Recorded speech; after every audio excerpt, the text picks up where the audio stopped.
आप देख रहे हैं इंडिया टाउन न्यूज, भारत की बात। नमस्कार, आप देख रहे हैं इंडिया टाउन न्यूज और मैं हूं आपके साथ मर्सी।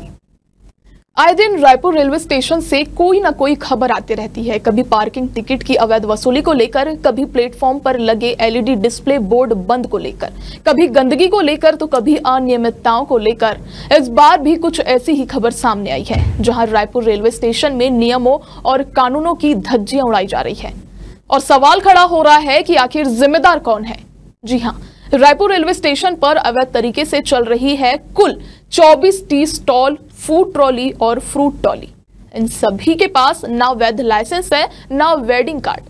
यानी साफ शब्दों में कहा जाए तो ये दुकानें अवैध है। देखिए ये रिपोर्ट।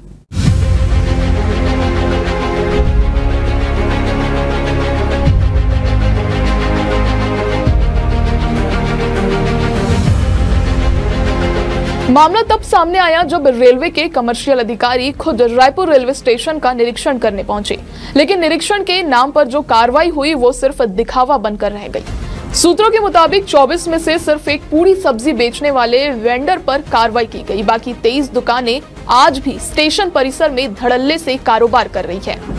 अब बड़ा सवाल ये है कि इन अवैध दुकानों पर कार्रवाई कौन करेगा? रेलवे की कमर्शियल टीम या रेलवे सुरक्षा बल यानी आरपीएफ, या फिर मामला इसी तरह दबा दिया जाएगा जैसा अक्सर होता आया है। सूत्रों की मानो तो इस सभी वेंडिंग यूनिट्स का लाइसेंस और वेंडिंग कार्ड 20 अप्रैल को ही समाप्त हो चुका है। आज 23 अप्रैल है और 3 दिन बाद भी ये स्टॉल बिना किसी वैध दस्तावेज के स्टेशन पर मौजूद है। क्या ये सीधे तौर पर नियमों की अनदेखी नहीं है? अब सवाल ये उठता है कि जब लाइसेंस खत्म हो चुका है तो ये स्टॉल्स चालू कैसे हैं? आरपीएफ और कमर्शियल विभाग की मिलीभगत है या लापरवाही? क्या कुछ चुनिंदा छोटे वेंडरों पर ही कार्रवाई कर बाकी को बचाया जा रहा है? क्या एक नेत्रहीन वेंडर और छोटे दुकानदारों को निशाना बनाकर बड़ी दुकानों को संरक्षण दिया जा रहा है? जी हां, कार्रवाई जिन पर की गई है उनमें एक नेत्रहीन वेंडर भी शामिल है। एक और वेंडर जो ट्रे में वेज और नॉनवेज बेचते थे, उन पर भी कार्रवाई की गई है।